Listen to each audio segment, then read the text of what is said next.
श्रीमद भागवत पुराणामध्ये जी दत्तात्रेयांची कथा आली आहे, ती कथा खास हरिहर भेद मिटवण्यासाठी आलेली आहे. कारण हरी आणि हर म्हणजे महादेव आणि विष्णू यांच्यामध्ये बराच भेद भक्त करतात. याच्यामध्ये सगळेजण आहेत, संत आहेत, देव आहेत, ऋषी आहेत, समाज आहे. सगळ्यांनी या दोघांमध्ये भेदभाव केलेला आहे. तो कसा, तर एकदा भृगु ऋषी स्वतः ब्रह्मा विष्णू महेश यात श्रेष्ठ कोण आहे हे पाहण्यासाठी निघाले. सगळ्यात प्रथम ते ब्रह्मदेवाकडे गेले. ब्रह्मदेव सृष्टीची रचना करत ते त्याच्यामध्ये तल्लीन होते, त्यामुळे त्यांनी काही भृगु ऋषींकडे लक्ष दिलं नाही. महेशांकडे गेले तर महेशही तपस्येमध्ये मग्न होते. यानंतर विष्णू भगवंतांकडे भृगु ऋषी गेले तर विष्णू भगवंत शेषशय्येवर पहुडलेले होते आणि लक्ष्मी माता त्यांच्या पायाजवळ बसलेली होती.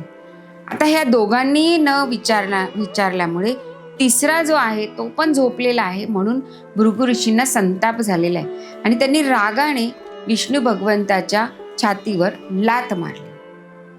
आता ही लाथ मारल्यानंतर भगवंतांनी त्याच्या पायाला धरलंय आणि विष्णू भगवंत म्हणतात, तुम्हाला लागलं तर नाही ना? कारण माझी छाती वज्रासारखी कठीण आहे आणि तुमच्या कोमल पायांना ती लागू शकते, असं म्हणून ते ऋषींचे पाय दाबू लागले. आणि तिथेच ऋषींना विष्णू भगवंतांनी जिंकून घेतलं. प्रेमाने कसं जिंकायचं हे विष्णू भगवंत शिकवतात, हे कृष्ण भगवंत शिकवतात. आणि त्यांनी ऋषींचा सन्मान केला आणि मग मात्र भृगु ऋषींना असं वाटलं की विष्णूच सर्वश्रेष्ठ आहेत. आणि अशा प्रकारे वैष्णव हे जास्तीत जास्त प्रमाणात विष्णू भगवंताची, पांडुरंगाची उपासना करायला लागली. आता याच्यामध्ये हा जो भेद ऋषींनी केला, हाच भेद संतांनी केला.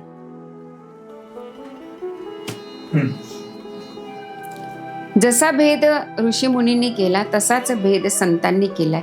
याच्यामध्ये एक चांगलं उदाहरण देता येईल, ते म्हणजे नरहरी सोनार.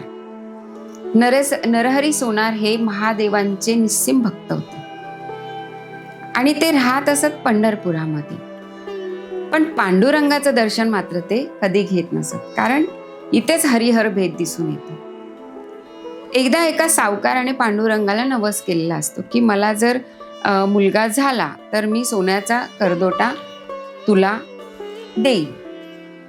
आता मुलगा झाल्यानंतर नवस तर फेडायचंय, म्हणून आता करदोटा द्यायचा म्हणजे मग सोनार पाहिजे. सोनाराकडे म्हणजे ह्या नरहरी सोनाराकडे तो व्यापारी आला आणि त्याने सांगितलं की आम्हाला पांडुरंगाला करदोटा घ्यायचा आहे, तर तुम्ही जरा माप घ्याल का?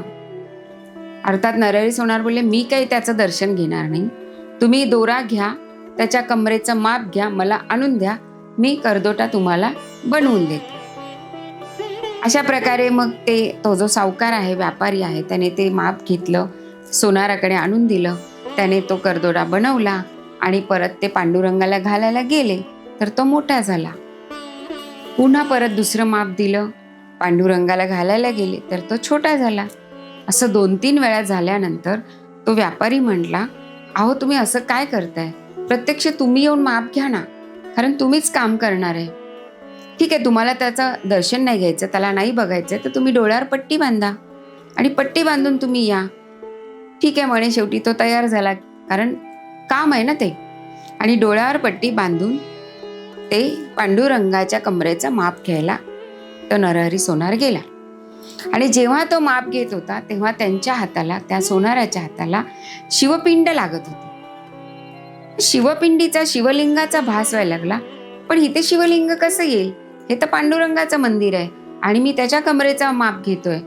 2-3 वेळा असा भास झाल्यानंतर त्यांनी शेवटी ती पट्टी काढली आणि तिथे बघितलं तर तिथेच त्यांना शिवलिंग आणि पांडुरंग या दोघांचा साक्षात्कार झाला आणि त्यांच्या मनातील हरिहर भेद नष्ट झाला. कारण जे महादेव आहेत तेच विष्णू आहेत आणि जे विष्णू आहेत तेच महादेव आहेत हे त्यांना पटलं आणि तेव्हापासून ते पांडुरंगाचे सुद्धा भक्त झाले. आणि देवा तुझा मी सोनार तुझे नामाचा व्यवहार.